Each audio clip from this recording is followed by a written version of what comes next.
welcome to another episode of Stuck in My Mind podcast. I am your host, Wize, and today's guest has lived not one but two extraordinary careers. Dr. Vasu Tolia spent 40 years as a national recognized physician, researcher, and professor, leading groundbreaking studies and shaping the future of pediatric medicine. But her second act, just as remarkable. Now an award-winning visual artist with with work featured in national publications, major galleries, and healing spaces across the country. Dr. Solia uses her art to inspire, comfort, and spark transformation. From the lecture halls of Wayne State to the walls of Art Basel, this is a story how science, art, and purpose can merge to heal the human spirit. Let's welcome the artist physician herself, the Dr. Vasu Tolia. Will, it's my honor to be on your show. Oh, the pleasure's all mine. Thank you. I'm excited to have you on the show. I got some great questions for you. So let's just jump right into it. So you had a long, accomplished career in medicine. When did you first feel the pull toward art? It was around the time that I was considering retirement that I knew I had to find something to do. And that was about 10 years ago. Will, I was asking myself the most terrifying question in my life. And it wasn't that what if this patient doesn't make it, or what do I do next to make this patient better, or if I make a wrong diagnosis. It was really, what am I going to do now that I have decided to retire? It was really difficult because I had built my entire identity as a physician. And, it was part of my persona. I couldn't think of not being that. And to think of starting something new from stage zero was also very terrifying. And it is the most difficult decisions that I have made, even more difficult than when I decided to become a doctor. But here is what I discovered at that time, that the fear wasn't telling me that I was too old to change or start something new. It was telling me that I was ready to become who maybe I was meant to be later on in my life. And as I have achieved some recognition in art world, and I have seen my paintings hang in healing spaces and bringing comfort to patients, and in the visiting places and galleries and things like that. um, it's that I was able to reinvent myself based on the foundation of who I already was, that I didn't have to lose becoming a physician, but I was ready to carry that next phase of healing through my art. And about 5 years into the art career is when I found that gratifying moment, to be honest with you. It took a while. What was that moment? What was that moment that made you say it's the That was the moment when, my painting was recognized during COVID times by Washington Post as being top 20 in the nation. And I felt, an immediate fulfillment, that my medicine and art came together. But the year later, when CDC approached me and said they wanted to put it on the cover of their journal of emerging infectious diseases, which COVID was then, I was overjoyed. That's when I felt that I had become what I wanted to be. And that liberation came really more with the abstract practice, because in the beginning I was doing representational art. That's how I started to learn to look at a model or to look at a photograph and try to replicate it with paints. Um, but I found it very constraining after a few years and didn't enjoy creating those replicas, which weren't total replicas anyway. You have to try and put the soul of whatever you're painting in the painting too. But when I liberated myself into abstract art, I really felt I truly became an artist. Um, how did your background as a physician influence your artistic perspective from the start? It It really helps because I have personally experienced the calmness and the meditation type quality that painting brings to me, which in fact any kind of art practice can bring to the person, whatever their choice of vocation is. Um, and having had the exactness of medicine um, has helped me focus into working with colors and to find out which are calming and soothing colors and do research into it. And I'm practicing and learning more and more about neuroarts so that I know what exactly happens um, with the neurochemicals, like the good vibes from the neurotransmitters like dopamine, coming from forebrain into hypothalamus and creating healing vibes and making you feel more content and serene, as well as more productive and more creative. So and I know a lot of research is ongoing because the concept of healing by arts is relatively new, more into vogue and practice and recognized in last 30, 40 years. So it is a discovery every day of trying to learn something new. The other thing that I find challenging with art is that um, when you do a study in medicine, you have specific goals and endpoints you want to study, which are based on which the statistics and the conclusions are drawn. But when I liberated myself into abstract art, I saw that it can be an ongoing thing that, I don't have to have an endpoint until I feel happy with how it looks and whether it is conveying what I want it to convey. So that way, it's more abstract and more loose as far as the endpoints are concerned. It's not as exact as medicine, and maybe that kind of feeling is loosening me.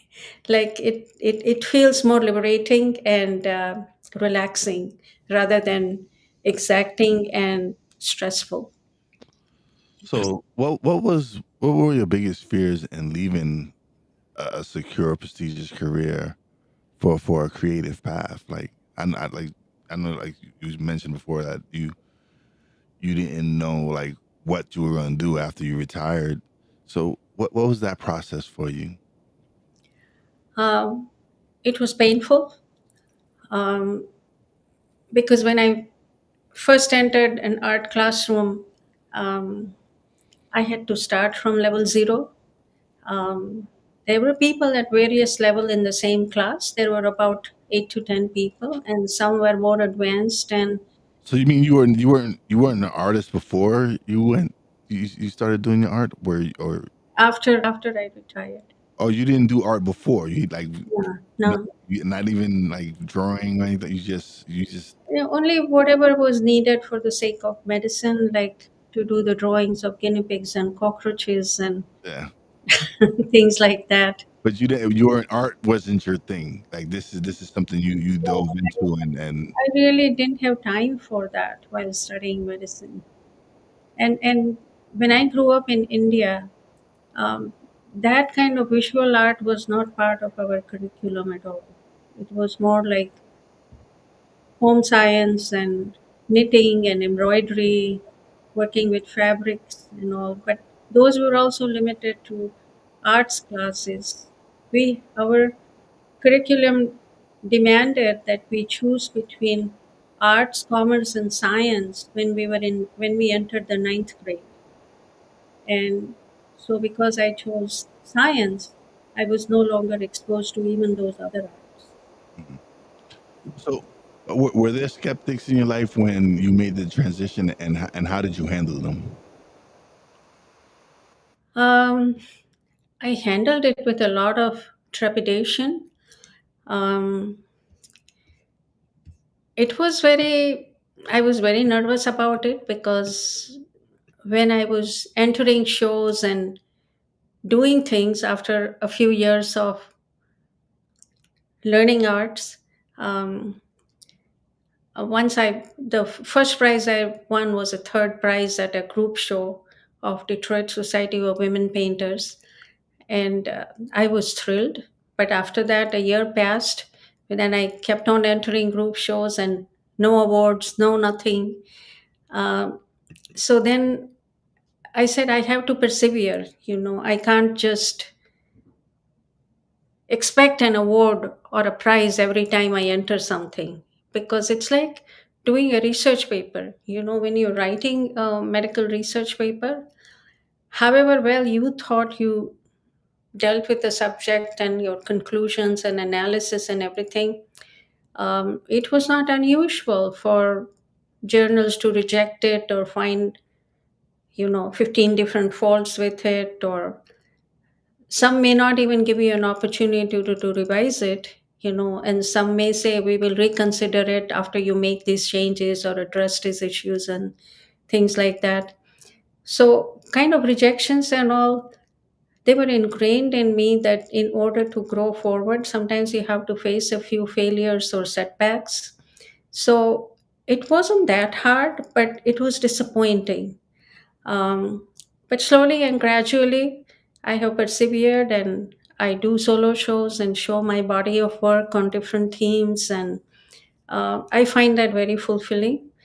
And what has fulfilled me more for last few years is that I have combined this passion of painting into purpose, because I want to fulfill my missions, which are like women's empowerment, lifting up the vulnerable, No Shame on You, which is increasing the awareness for mental health illness, and helping kids with autism through Ted Lindsay Foundation. So I give portion of the proceeds to these charities, and that really feels me very uplifted.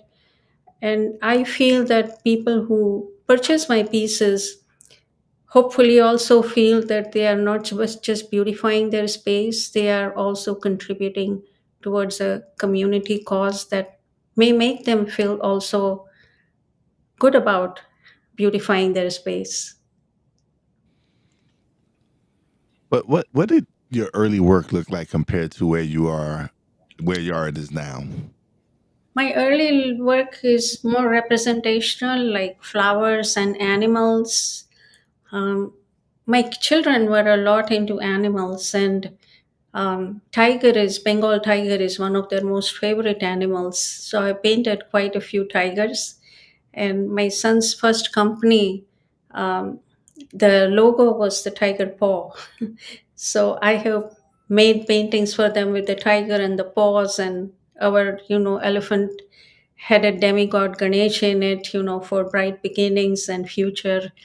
And even otherwise, I paint some things related to our culture, especially Ganesha or some Indian women. But most of the times I'm doing more abstract. Even nature, I'm turning more and more into abstract rather than simulate the actual scene, although once in a while I will do that too. All right, so your work is featured in healthcare facilities. How do you design pieces to promote healing and calm? um, there are so many kinds of arts, like um, I'm sure you have seen the art deco, like cartoon type of art, and surreal art, where all kinds of creatures and wild things are represented. What I feel, I guess, because I have been a doctor, healing is ingrained in me. So I wanted to heal through art, and I have learned a lot about it. So I use like calming colors like blues and greens, and also pastel colors like yellows and pinks, violets and all. And I just work around them, and sometimes I will make minimalistic with least amount of colors, and sometimes it will be a profusion of different colors. But overall, I feel happy when I view them. So I figure that others must be perceiving the same, because a couple of hospitals have acquired two of my works. So I I feel very good about that. um, can you explain the effects of the art on the brain and what science tells us about it? Sure. Um, so, whenever you engaged in any kind of art, whether it's visual art or music or movement art like dance or fiber art, I mean, there are so many varieties, ceramics and sculpting and everything. All those, even cooking is a form of art, to be honest with you, or doing physical exercise, if that's what brings calm and serenity and peace to one's mind, then whatever that activity is art for that person. And the thing is that I feel that just like we think of and we are more aware of exercise, good diet, um, and getting enough sleep as some of the foundations of good health, continuing good health, I really anticipate and project that doing some kind of art and whatever the person's choice is going to be part of our mainstream culture to handle and probably prevent some of the stressful incidents from happening. So, even if you take small doses of art, it's the compound effect from everyday use that comes to fruition, rather than just thinking that you have to make and deliver a perfect painting, after you start. It's the process rather than the product in the end that is most important. So, when you start delving into this, uh, what happens is that the forebrain, which is the area in behind our forehead, um, it sends messages to the inside of our brain called hypothalamus, uh, and releases dopamines. And dopamine is a happy neurotransmitter. So when you do that, when it liberates, it induces a sense of calm and well-being in the person. And um, and this is not just by making art. Even if you look at art, like what is called museum effect, even if you go and look at the art, be whatever kind it is, like going to a show or a theater or whatever, it brings about the same neurotransmitters, and that decreases the cortisol levels and increases your feeling of well-being. So those are the basic principles. I don't want to get into the complex part of the neurotransmitter theory and all, but overall, in simple terms, these are the things that make you feel good about practicing art and or visualizing it or experiencing it in whatever way, and that's what is most important. You mentioned before about your work being featured in the Washington Post and the CDC journal cover. Mhm. How has that experience helped with getting your work out there? Eh, Getting it on CDC is especially fulfilling because now I felt that I was giving a product of mine to the same medical community, but in a different capacity. Like before that, I was producing my work as a physician with research, but having it on the cover of the magazine and having a piece written about it and myself, I felt like I had become more complete and my purpose was being fulfilled of delivering healing by art because it also reflected my response to COVID, the pandemic. Because honestly, I would have liked to be in the first line workers at that time, but I was not eligible for it. I had just retired, and because of the age and all that, but um, then I felt, what could I do, to respond to it? So I produced a few paintings, and there are others besides that. Like even the vaccine discovery was such a huge step. So I have a painting on paper I made, like how the virus was being attacked by the vaccine and the messenger RNA and things like that. So I have gone into this, but this particular piece um, talks about the response of the whole world to the pandemic, to the virus, how to deal with it. In this, I have depicted a hand, and in the hand, the COVID virus, you're trying to grab it, but it's still disseminating in the atmosphere. And in the hand, I have put stamps of the world to represent the whole world's response to it. So that really feels like a big thing in my artistic life. I guess that's the what those are the pieces like leading the way and the world united, right? Yes. Okay. You won over 150 awards. Is there one award that's especially meaningful to you? Not 150 awards, 150 papers, but I have won probably Sorry. 30, 40 awards. But, they all have special meaning. Okay. Obviously, when you get it in the first place versus a second place, third place, or an honorable mention, they mean more. But overall, like being on the cover of the journal, like I was on cover of an art journal with an 11-page interview this year in April in a magazine called Art Ascent. That also felt very meaningful.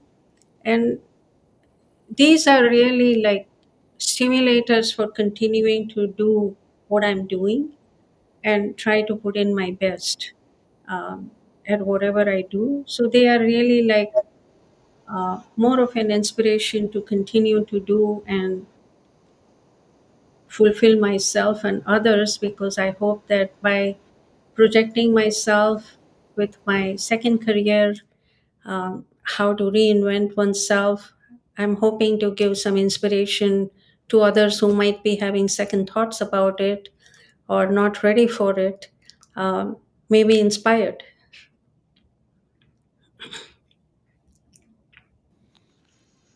You're speaking at the Thrive conference and have presented at the WHO. What message are you bringing to these platforms? Mainly that creativity is very important, because it's the act of creation which really calms and smooths and stimulates you more to face adversities and deal with adversities. Um, so I tell them about how small doses. I mean, people are busy. They can't sit down and spend hours like a retired person can in front of canvas or whatever activity they want to do. But they can start with even 10-15 minutes a day and be sustained about it. You can't expect to just draw for 10 minutes one day and expect dramatic results the day after.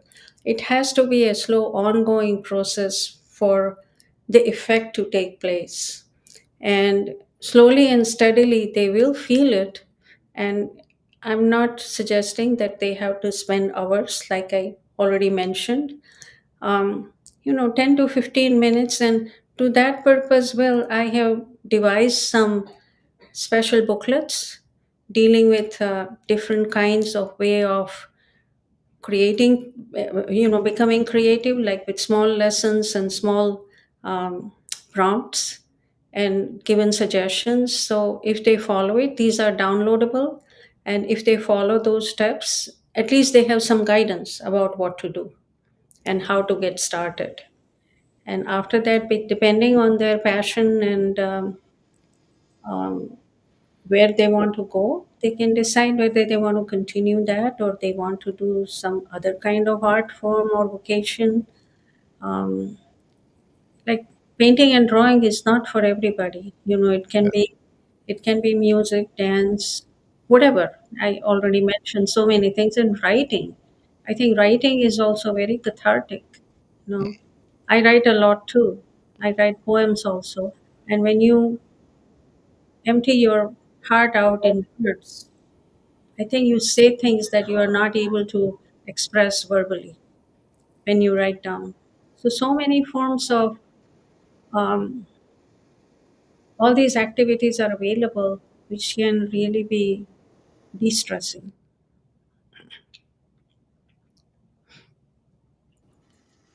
So how do you see the relationship between art and mental health evolving in the next 5, 10 years? I see them evolving exponentially, to be honest with you, because I feel more and more people are becoming aware of the effects of arts on mind. Um, and I see it coming more and more into mainstream, becoming more aware, like being part of school curriculums where children are exposed to all these activities. So many art camps are evolving over children's vacations where they can be involved in it and find an outlet for how they want to be um, a lot more than ever before. Um, in my time, none of these outlets were available, so I feel they are so lucky to have all these venues for exploring how to practice um, methods of de-stressing from early in life, and hopefully it will have a very positive impact on the society as it becomes more and more mainstream. For someone who says I'm not artistic, what role can creativity still play in their healing journey? No, because I know for me personally, I know I used to always say, "Oh, I'm not artistic," or "I'm not." When I started to get into when I got into podcasting, I started doing so many different things. I creating thumbnails and logos, and so that for all those years that I was saying that I wasn't artistic, actually I was. There was something inside of me that had that Yes. that trait. So for someone who out there who continuously says that they're not artistic, what what can they do? Okay.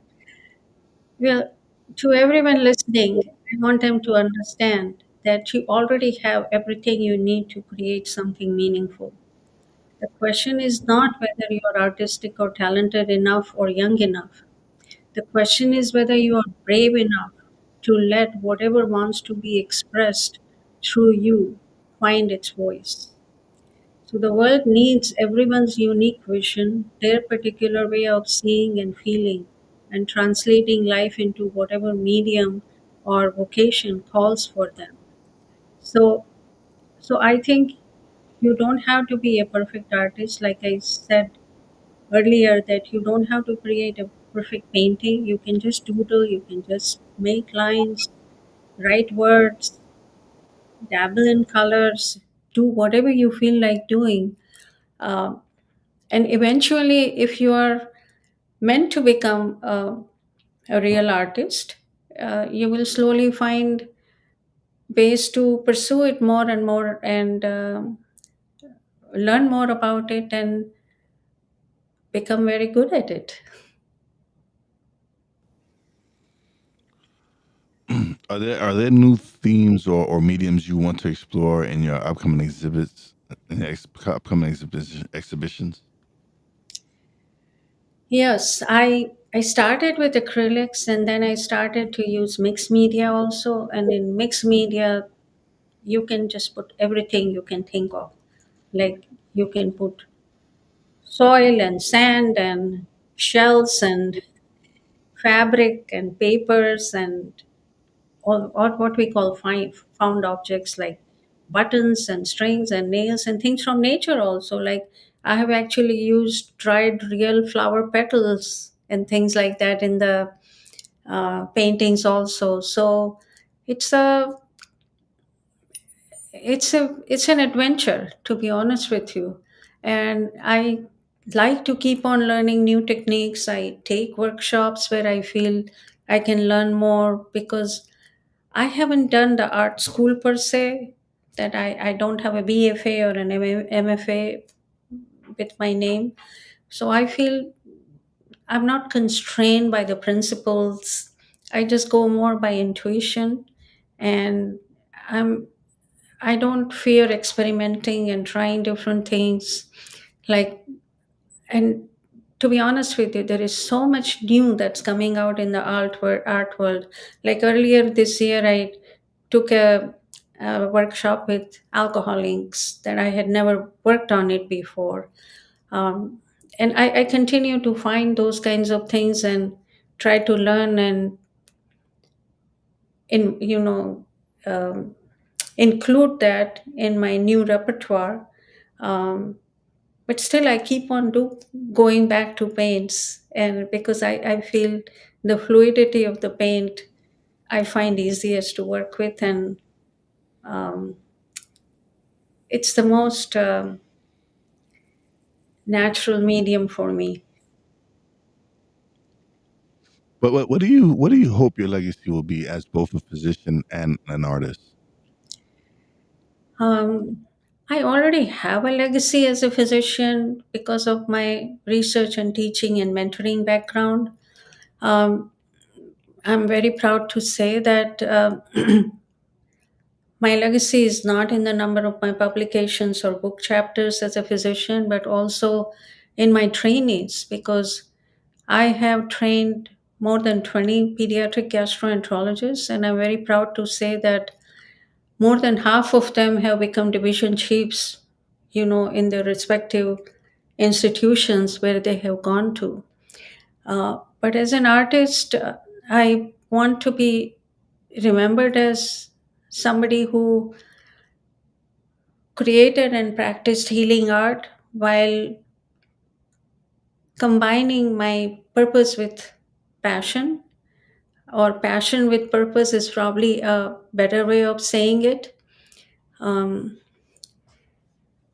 and I hope it would be remembered as a struggle that, although I was successful in one field, despite the struggle, I found a niche and I'm trying to move forward with it. Um, that that in medicine there are clear metrics and endpoints, and you need that external validation. But in art, it's the internal validation, that satisfaction. So now this looks just right. Maybe just one stroke here or one stroke there. That kind of an ambiguous but still clear thing that makes you feel now it is complete. Um, and I want to be remembered as a person who turned her passion from healing by medicine into healing by arts, and who wanted to do her best at whatever field she was into. Awesome, awesome. All right, so now is we're coming towards the end of the show, and so you're about to get the solo screen. So if a listener is feeling stuck in a career or life path, what's the first step towards reinvention? The first step of invention is really adaptability. And well, as an immigrant, I have a very unique lens for understanding the reinvention and resilience that would resonate with anyone facing major life changes. Um, I had to learn new cultural norms, build professional credibility from scratch after I came here, and navigate systems which were not part of my background, all while maintaining confidence in my own abilities. These same skills also became very valuable when I entered the art world as an outsider, because when I entered, many times during the shows that, like I mentioned, I might be comparing my piece to somebody who won an award but had been practicing art for 35 years before me. So, obviously, the level of expertise and to see the nuances of what to do, or they may have had an art degree, which was a great background they had. So, but despite all that, I think we have to be confident about our own ability, um, and develop courage to deal with uncertainty and change, and view them as challenges to overcome rather than threats to avoid. Because this perspective just brings out the best in you, and be willing to explore new horizons. If you are still working and unhappy, you can't just leave your daytime job and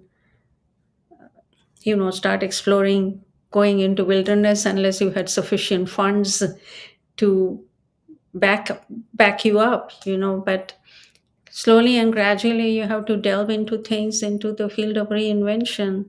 So you have to build bridges with culture changes, like from exact culture of medicine to loose culture of art. But if you ask a sculptor or a ceramicist or something, they will say there is nothing loose about it. We have to be perfect in creating our shapes and forms and things like that.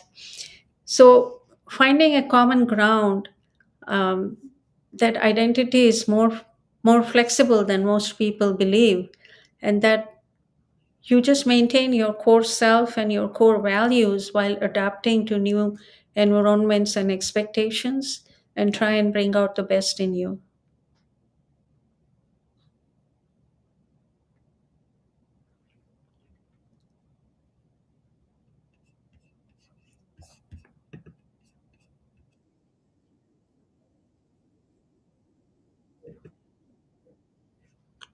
Okay. Um, on Instagram, I am at Tolia Vasu. My website is www.vasutolia.art. And I'm on LinkedIn and Facebook also under my name Vasundhara Tolia, which is my full name.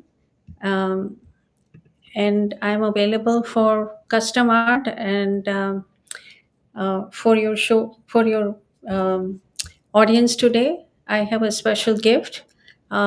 If they go to www.vasutolia.com with the details that I'll provide to you, that you can put in the show notes, they can go in there, sign up, and get a downloadable magnet to do some creative art exercises. Absolutely, yes, definitely, definitely. I will. Yeah, you emailed me the link. I'll put it in the description, show notes, and definitely so people will be able to go get the free gift. Thank you so much. I appreciate it. I'm sure everybody will love it. Yeah. But don't leave just yet. Let me close out the show, and we'll talk a little bit off the air. But thank you so much for being such a great guest. I greatly appreciate your time and you stopping by and sharing your story. Thank you so much for having me, Will. Oh, It the was pleasure's an all. honor. Thank you. No, the pleasure's all mine. Thank you so much. All right, everybody. If Dr. Tolia's story inspired you, go explore her work at vasutolia.art and see how creativity can be medicine for the soul. And if you're feeling stuck in your own chapter, remember, your next act could be your most powerful. Share this episode with someone who needs that reminder. Stay curious, stay creative, stay wise. You know how your boy Wise does it. Peace out.